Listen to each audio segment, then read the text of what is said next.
What? I heard the Supra is German. Oh yeah, it's true. I've got the German hat on. You know what? I've been doing a little bit of research and I've discovered that there are some differences between the engine in the Z4, the BMW Z4, and the new Supra, and we're gonna get into that right now. Hi, I'm Eric, and I like to talk about cars a lot, apparently, and right now I'm really interested in the Supra. And if you wanna get more Supra stuff on a daily basis, I'm posting an Instagram, so go check it out right over there. We're gonna talk about the B58C engine today, but you know, a little bit later in the video, I found something really cool. There is, your hopes and dreams are gonna be answered, a swap, a 2JZ swap and a manual swap. We're gonna get to that in just a minute. There's also some other really cool aftermarket stuff that's starting to happen before the car's even released. Now some quick stats, and I'm over this German hat. The B58 engine, that has been used in the 330 and the 430 and previous generations of BMWs. It was released in 2015. Now on the Z4, this new generation makes 382 horsepower and 365 pounds-feet of torque. On the Supra, it's less. It's the same amount of torque, but it's making 335 horsepower. So more in this quick recap. I already did another engine video with a lot more detail on the B58. It's right up in the card over here. If you want to check that out, go click on it. Well, it's a closed deck design, which means the top of the block is closed off. Unlike the previous generation, the N54, which is the first modern inline six turbo from BMW, that has an open deck design, and a closed deck design is actually able to handle more boost pressure. Now, people have been making about 700 horsepower on the stock bottom end of the N54, so this engine should have at least the same amount of capacity. It is a forged crankshaft and connecting rods, and now in this new generation, they've moved to an air to water intercooler. It's integrated on the plenum. It's right on top of the engine. Previous generation, the N54, it had a traditional intercooler out in front of the bumper. Okay, so now we're going to talk about the engine. So you can see what they're calling the Toyota Motor Corporation Supra 40i short engine. Gotta say it twice. This is the B58 B30C, and you look over here at the X5, the G05 X5 40iX. It also has the same engine code. Looking here at the head, you can see the Supra has essentially the same cylinder head as the X5. In fact, it's got all the same part numbers. The diagram looks a little bit different. Looks like it's a slightly different render of it, but just a quick scan tells me that all the part numbers are the same for that. But if you look at the older B58, the A engine from the 4 Series, the F33, you can see it's a little bit different here. You can see that the head gasket is different, that it's got a different water cooling jacket in the back of the engine. So it's actually, they've made some changes to the head itself from the A Series over now to the new C Series. We don't know entirely what those changes are yet, as nobody's been able to really get their hands on this engine and rip it apart. But just wait. So here's where I discovered what I think could be a significant difference. Over here on this Supra engine, you can see number 1, the turbocharger, and the AT turbocharger. I guess it's the same part. So they've got numbers ending in 332 and 388. Notice over here on the X5, the numbers are different. We've got 021 and 386. So this is actually a different part number. The rest of the part numbers for, you know, the gasket ring and the screw clamp and all that other stuff, all the other parts appear to be the same number, but these are different. So it seems to me that the turbocharger setup, specifically the turbocharger itself, is different in the Supra from the X5. And this is just pure hypothesis, but I think that the turbocharger might actually be bigger on the Supra than it is on the X5. Perhaps it can handle some more boost, perhaps it is designed for more reliability, more strength. I don't really know.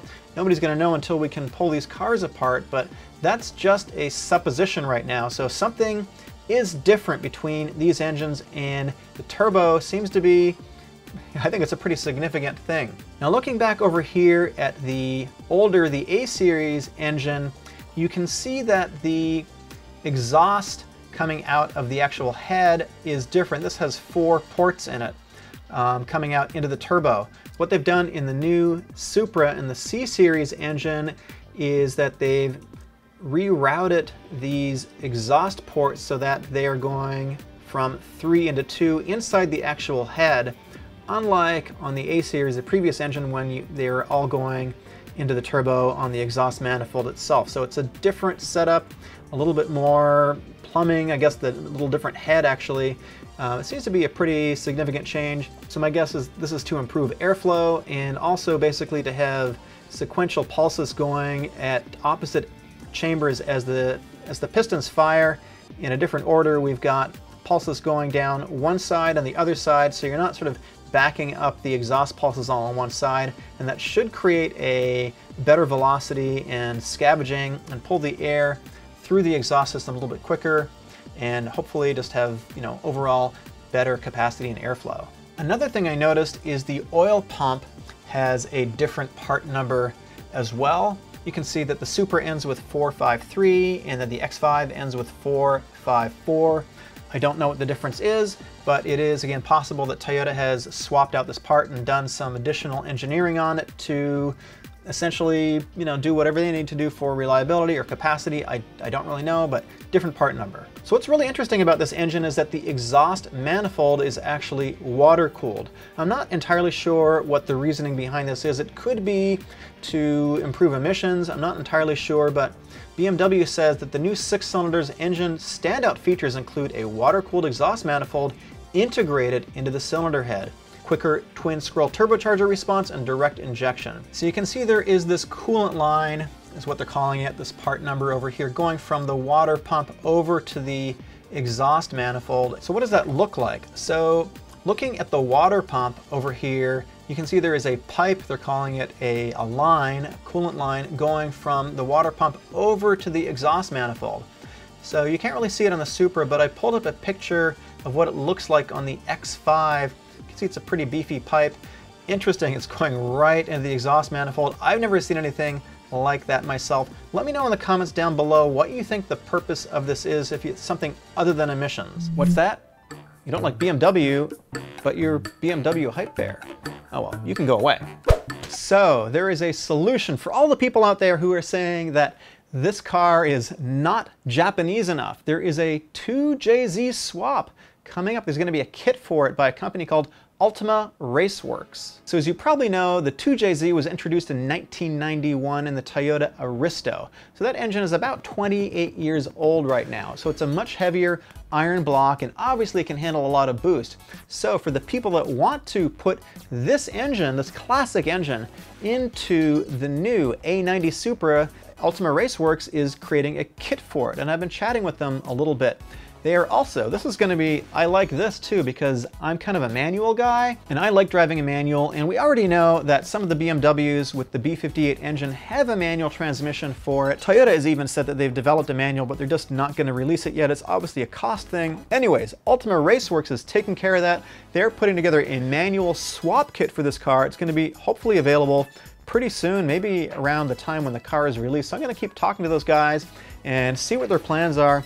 This is really cool. It's so cool that there's aftermarket support for the car already, and the car hasn't even been released yet. And remember, all the previous generations of Supra, like the classic Mark IV that everybody compares this to, it's all about the aftermarket. So there's people that are in the comments and they're complaining that it should have had more horsepower, it should have had this, it should have had that. Well, the original Mark IV didn't have that much to go with when it was released as well. It took a while for the aftermarket to develop, and that is why the car is so popular, due to films like The Fast and Furious and other media too that's sort of blown up over the last 20 years. The car is popular because of the aftermarket, and so it's really exciting to me to see that the aftermarket is jumping in and they're already starting to do stuff with the Supra. So some of you don't like the styling of the A90. Well, guess what? There's a company called Prior Design that does a lot of body kits, and they've already put together a concept for the A90, the Mark V. This is what it looks like. I'm hopefully going to be chatting with them a little bit more too and seeing how this body kit comes together. I like it. I like the aggression of it. I think what is really interesting and going to be really challenging for the aftermarket is this clamshell hood design that Toyota has put on the car. And you know, it's going to make it interesting to create fenders for it as well. So you can see here, looking from this other angle, you can see sort of looking back at where the hood vents are on the current Supra. You can see that there's this little flare coming out from the wheel arch. So that's how they're taking care of that. It's interesting. They've got a wing in the back too, and obviously these fender flares in the back. I think it looks pretty hot, quite frankly. I'd be into a body kit like this. So it's got a whole new clamshell hood. It's got a whole new front nose. It sort of reminds me a little bit of the Mark IV Supra, so people are gonna like that. It's got some new front fenders. It's got side skirts. It's got bigger rear arches and some kind of wing as well. So I like the kit quite a bit. Oh yeah, there's also no rivets, which, you know, nothing against Rocket Bunny, but personally, I'm not really into the riveted look. Thank you, Squirrel Pope. That's an awesome name, and he is my very first Patreon. If you want to join Patreon, I've got all kinds of benefits, including exclusive access to special content that I'm making, monthly chats with everybody. For free, I've set up a Discord server. Y'all can go and chat there. I've got a Facebook group. I'm going to link it all down below. My name is Eric. Please, please subscribe. I love having more people join the Supra community and also the Devil 16 community, because more of that is coming up. See you in the next video.